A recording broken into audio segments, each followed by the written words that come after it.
So our next topic of the same lesson, commercialisation of agriculture. और agriculture का अब Britishers लोगों ने एग्रीकल्चर को कमर्शियलाइज कर दिया. ओके, कमर्शियलाइज करना मतलब बिजनेस बनाना. एग्रीकल्चर अब एक बिजनेस बन गया ब्रिटिशर्स लोगों के लिए. हाँ, सो ये सारे जो हम पढ़ रहे हैं वो क्या है कि इफेक्ट से ब्रिटिशर्स लोग इंडिया में आने के बाद क्या क्या चेंजेस आए, क्या असर हुआ, वो हम पढ़ रहे हैं. Okay, initially food grains were cultivated by the farmers. It used to fulfill their domestic need as well as the need of the village. The British government started giving more encouragement to cash crop like cotton, indigo, tobacco, tea, etc. The process of giving stress on cultivation of profit-giving cash crop instead of food grain is known as the commercialization of agriculture. तो अभी मैंने बोला कि Britishers ने क्या किया, agriculture को एक बिजनेस बनाने की कोशिश करने लगे, क्योंकि हमारे इंडिया की जो ज़मीन है वो एग्रीकल्चर के लिए बहुत ही अच्छी ज़मीन थी. फसल के उगने के लिए जो जिस मिट्टी की ज़रूरत थी वो मिट्टी हमारे इंडिया में थी, इसलिए इंडिया में बहुत अच्छे से एग्रीकल्चर होता था. तो ये ब्रिटिशर्स ने क्या किया, पहले क्या होता था कि हमारे जो फार्मर्स थे वो अनाज उगाते थे, मतलब खाने वाली चीज़ें, जैसे कि गेहूँ, चावल, दाल, हाँ, या सब्जियाँ, ऐसे इन चीज़ों का एग्रीकल्चर होता था ताकि वो अपने खुद के परिवार की खाने की ज़रूरत और अपने विलेज की ज़रूरत को पूरा कर सके. इसके अलावा नहीं होता था. लेकिन ये ब्रिटिशर्स ने क्या किया, ब्रिटिशर्स ने कैश क्रॉप, ये कैश क्रॉप के कल्टीवेशन को बढ़ावा दिया. मतलब अनाज बाजू में रखकर कैश क्रॉप्स क्या क्या है, कॉटन, इंडिगो, टोबैको, हाँ, टी एक्सेट्रा.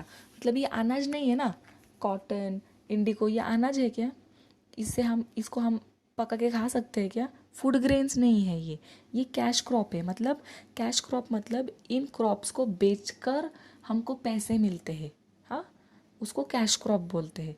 जैसे कि अभी सपोज अनाज है, मैंने अपने खेती में चावल उगाए, तो वो मुझे बेचने की ज़रूरत नहीं है, वो मैं पका कर खा सकती हूँ. तो वैसे ये कॉटन, इंडिगो इनके साथ कर सकते हैं क्या, नहीं. तो क्या हो गया, ब्रिटिशर्स ने ज़बरदस्ती की हमारे फार्मर्स को कि कैश क्रॉप, ज़्यादा से ज़्यादा कैश क्रॉप उगाओ, जबकि हमारे इंडियन फार्मर्स की बिल्कुल भी इच्छा नहीं थी वो उगाने की. तो फिर भी उन्होंने ज़बरदस्ती करके कैश क्रॉप को बढ़ावा दिया. क्यों, क्योंकि उससे उनको इनकम मिलता था. वो क्या करते थे, ये सब हमारे इंडिया में उगाने को बोलते थे और बाहर दूसरे देश में बेचकर पैसा खुद खाते थे. या फिर कुछ इंग्लैंड उनकी थी ना कंट्री, तो इंग्लैंड में सप्लाई करते थे, क्योंकि वहाँ पे इंडस्ट्रीज थी. और इंडस्ट्री को क्या लगता है, कच्चा माल, रॉ मटेरियल लगता है, तो वो यहाँ पर उगा के वहाँ पे बेचते थे. क्योंकि वहाँ पर उगना करना उसको बहुत ज़्यादा मेहनत, पैसे ज़्यादा लगते थे, इसलिए वो यहाँ पर करने लगे. मतलब हमारे फार्मर्स को यूज़ करने लगे वो. ओके,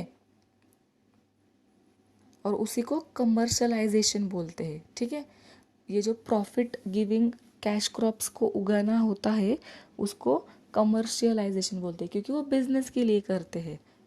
राइट, बिजनेस हो गया ना, वो उगा के बाहर बेचना, उससे पैसे मिलना, वो क्या हो गया, बिजनेस. तो उसको कमर्शियलाइजेशन ऑफ एग्रीकल्चर बोलते हैं.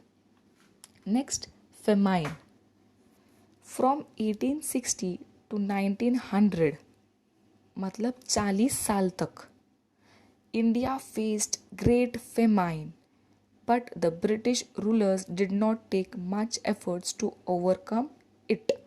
Similarly, not much expenditure was made on provision of water supply. Famine मतलब मराठी में दुष्काळ बोलते हैं ना, दुष्काळ आता है जब खाने की चीज़ें और पानी मिलना मुश्किल हो जाता है। लोग भूख के मारे मरने लगते हैं। हाँ, उसको दुष्काल मराठी में बोलते हैं और इंग्लिश में फेमाइन। अनाज के एक दाने के लिए भी तरसना, उसको फेमाइन बोलते हैं।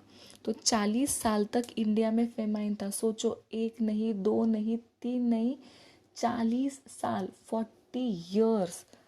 क्योंकि देखो 1860 से लेकर 1900, 40 साल होते हैं। 40 साल तक इंडिया में ऐसे ही कंडीशन रही कि लोग खाने के लिए तरस के मर रहे थे। लेकिन उस कंडीशन को सुधारने की ज़रा भी कोशिश ब्रिटिश के ऑफिसर्स ने बिल्कुल भी नहीं की। उनको कोई फ़र्क ही नहीं पड़ रहा था, क्योंकि उनको तो उनका सब मिल रहा था। और हाल किसके हो रहे थे, परेशानी किसको हो रही थी, हम इंडियंस को। जबकि वो हमारे इंडिया में घुस के खुद के प्रॉफिट का सोच के सब खुद ले रहे थे और हमको कुछ भी नहीं मिल रहा था। Clear? Next, development in transport and communication system. अब ट्रांसपोर्ट क्या है सबको पता है, एक जगह से दूसरी जगह जाने को ट्रांसपोर्ट बोलते हैं। कम्युनिकेशन मतलब बात करना, कम्युनिकेट करना। सो उसमें डेवलपमेंट आई।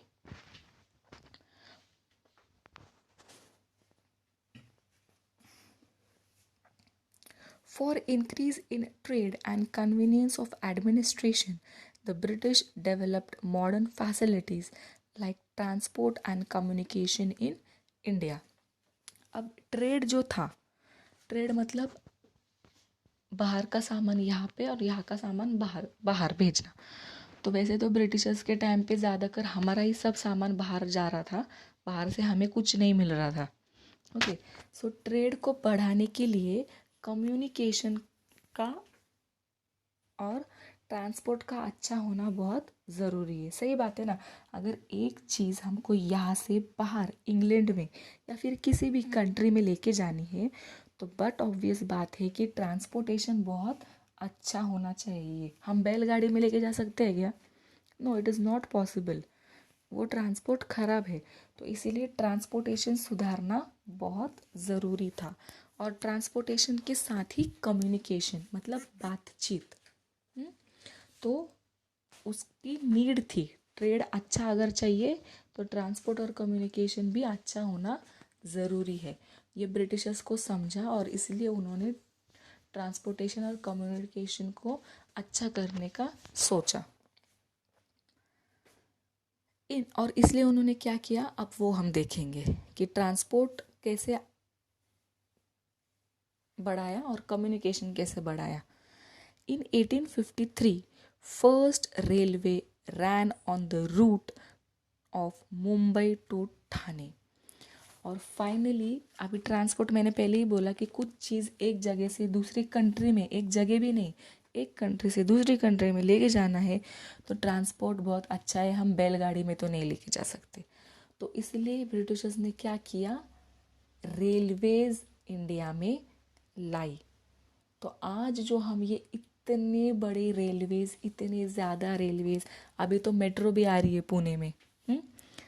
सो ये जो हम देख रहे हैं वो हमारे इंडिया में किसने लाया, ब्रिटिशर्स ने। तो जैसे कि मैं पहले भी बोल चुकी हूँ कि ब्रिटिशर्स ने जो भी चेंजेस हमारे इंडिया में लाए उसमें से अगर 75% चेंजेस हमारे लिए बुरे थे तो 25% चेंजेस अच्छे भी थे। उन्होंने रेलवे का इंट्रोडक्शन किया इंडिया में, जिसके कारण आज हम रेलवे देख पा रहे हैं और इतने सक्सेसफुल रेलवे लाइंस आज हमारे इंडिया में है। ये उन्हीं की देन है, ये हम बोल नहीं सकते।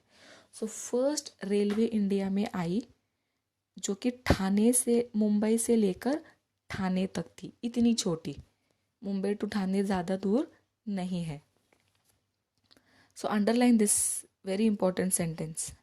In 1853, the first railway ran on the route of Mumbai to Thane. In the same year, British started telegraph system in India. और उसी ईयर, अभी ये तो ट्रांसपोर्टेशन सुधारा, अभी कम्युनिकेशन के लिए उन्होंने क्या किया, टेलीग्राफ सिस्टम इंडिया में लाए। पहले क्या थे, पहले क्या होता था राजा महाराजाओं के टाइम, ब्रिटिशर्स के पहले, कि अगर एक जगह से दूसरी जगह पे कोई संदेश पहुंचाना है तो वो ऐसे लेटर में वो लिख के देते थे। फिर इनका कोई एक सैनिक अपने घोड़े पे बैठकर दूर वहाँ पे जाता था और फिर वहाँ पे जाके उस इंसान को संदेश देता था। ये सिस्टम था।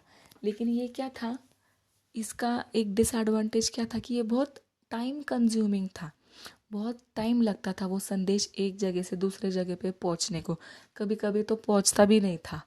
ऐसे सब उसके दुष्परिणाम थे। तो इसीलिए उन्होंने क्या किया, ब्रिटिशर्स ने टेलीग्राफ सिस्टम इंडिया में शुरू किया। Due to it, all the cities and military stations got connected to one another. और ये टेलीग्राफ सिस्टम की वजह से सारे सिटीज़ और सारे मिलिट्री स्टेशंस एक दूसरे से जुड़ गए, क्योंकि कम्युनिकेशन अच्छे से हो पा रहा था, एक दूसरे से अच्छे से दूर होकर भी एक दूसरे से अच्छे से बातचीत होने लगी। Similarly, the British also started the postal system. और दूसरी एक इम्पॉर्टेंट चीज़ जो उन्होंने शुरू की वो थी पोस्टल सिस्टम। आज हम लेटर्स भेजते हैं, यस, ज़्यादा कर तो नहीं भेजते, आज तो हम व्हाट्सएप, फेसबुक, इन सारी चीज़ों पे है। बट कुछ साल पहले तक, जब तक फ़ोन्स नहीं थे, तब तक letter was a main source. एक जगह ईमेल्स वगैरह जब तक नहीं थे, डिजिटलाइजेशन जब तक नहीं था, तब तक लेटर्स ही बहुत इम्पॉर्टेंट काम कर रहे थे इतने सालों तक। सो वो लेटर सिस्टम हमारे इंडिया में किसने लाई, ब्रिटिशर्स ने। पोस्टल ऑफिसेस, हर जगह पे एक पोस्ट ऑफिस, फिर वो लेटर्स स्पीड से जाना, स्पीड से आना, वो सारी जो सिस्टम आज हम फॉलो करते हैं वो किसने इंडिया में लाई, ब्रिटिशर्स ने।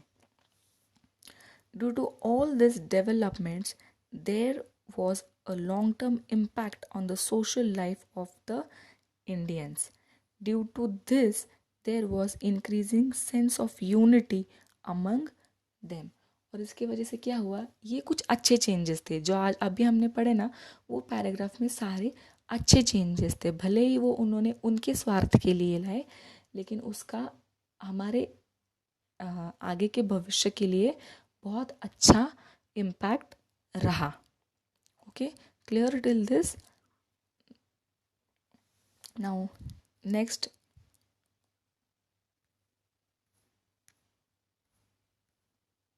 decline of traditional industries in India. This we will see in the next class.